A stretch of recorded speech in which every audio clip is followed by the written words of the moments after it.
Today I will talk to you about my person, David Icke. But first, 4%, I bet you didn't know, 4% of Americans believe in a conspiracy of lizard people who gain political power and manipulate our world because of their power. Also, 28% of Americans believe in a globalist agenda of a power elite, of a network of small families who rule the world with all their money. That's what David Icke talks about. He talks about the ruling elite of people who rule this world and have all the power.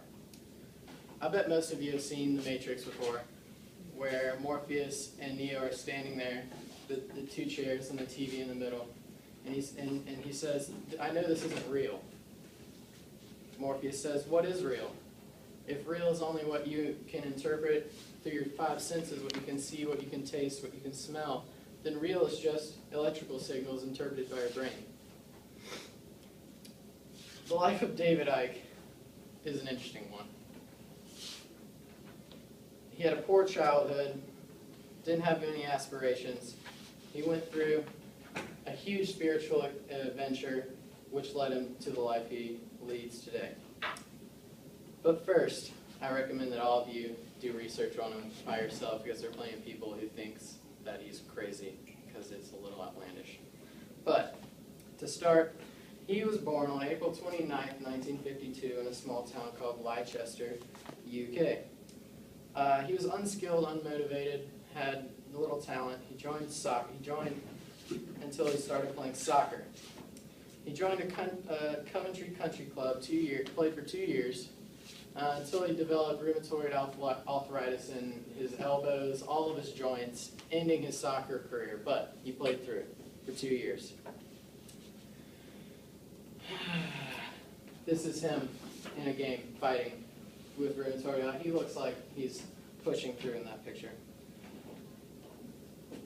But later on, he started reporting. After ending his soccer career, he started reporting for the BBC 2 television presenter, eventually making it as the host of Grandstand, the flagship news or sports casting for the BBC. It was the program for sports. It was his dream.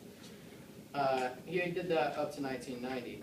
He was also the spokesman for the Green Party, one of 4 spokesmen up till 1991. He was hugely popular, constantly in the public eye, but he had no idea that he had so much a bigger future than just that. One day he's with his son, he's spending time, and he's looking for him on the boardwalk. They had just spent time together, and he goes into a news agent, and he stands there, he finds his son, but as soon as he tries to leave, he says, quote, in his biography, "A flow of powerful energy held him to the ground like a magnet, and he heard a voice in his head that told him to go look at the far side." So he goes to look at the far side, and he finds this book from a psychic basically. And he goes, reads that book, he makes an appointment with this psychic, he goes there. He doesn't tell her about the voice that happened in it, the voices in his head, but he tells her that he wants to heal his rheumatoid arthritis. After about 4 visits, she starts giving him a spiritual message. He has special powers. He's supposed to be a healer, and he's going to have world fame talking about the things he learns. And she, of course, they always spout crap to make you feel important. That's the idea of a psychic, get you to come back. But through that idea that she implanted in his head, he goes to Peru. He goes to Peru, and he learns about he has an experience at this mound of dirt. He didn't realize what it was, but when he got close to it, it was a little circle of waist-high stones, and he stands in the middle of it, and for 2 hours straight, he was stuck in a position with his arms up. He was stuck in a position. He said, quote, "A flow of powerful energy from the top of his head like a drill through the top of his head down to the bottom, and vice versa through the ground up through his feet."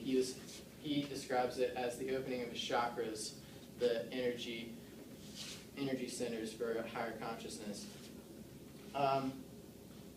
He goes on to the Terry Wogan show later, his world debut, and he talks about him being the Son of God and that the world was going to end. He was laughed at, ridiculed by his entire nation. 15 million people saw this. About 70 million people live in the UK. A lot of people saw him make a fool of himself. He gets ridiculed for about the next 20 years, but it doesn't stop him. He keeps writing books. He writes conspiracy theorist books. He's the conspiracy theorist junkie, basically. He is the guy you go to. What he talks about, I'm going to start from the beginning. He talks about how they manipulate our world. I'm going to give you a little bit from the beginning, how they do it and why they do it. First off, he talks about how your body works, how the mind conceives what you see. Our body is like a computer that tunes us into a certain frequency called visible light. We can only see what we see in visible light. We, like TV stations, like Wi-Fi and radio, we can't see radio waves, but we know they're here. I know there's a Wi-Fi connection here, but I can't see it. During interference, when there's a connection between those two wavelengths, that's what they try to do in satanic rituals. Basically, in a satanic ritual, they are trying to create a linking between two frequencies close together. They want to come together and have an experience with other dimensions, which is what they do. They create an energy environment using pentagrams, symbolism, and sacrifices. They do this. They have the symbols for a reason. It's all part of the game, but it creates a field of energy, an environment that they have, and the gods feed off of the sacrifices' fear of what's gonna happen. They build fear through the whole process to make it so they're so scared that when they die, the victim, the sacrifice, is killed. We've heard of sacrifices going on for thousands of years. We've been sacrificing people. But they want pure energy, pure scaredness. They don't want anybody who has any kind of knowledge or any field. But basically they feed off of that field, and they're only allowed to be in that environment when they have that fear there, that energy, all the things, all the ritual process allows this to happen, allows the connection between other dimensions. But eventually, in the end, they kill the sacrifice, and what he says is that these people you see in this picture rule the world, go through satanic rituals, and they basically control the world we live in. And we don't realize it, but everything that they do is controlled by a larger hand who is a small a network of families who, under different names, rule our world. That's basically it. Thank you.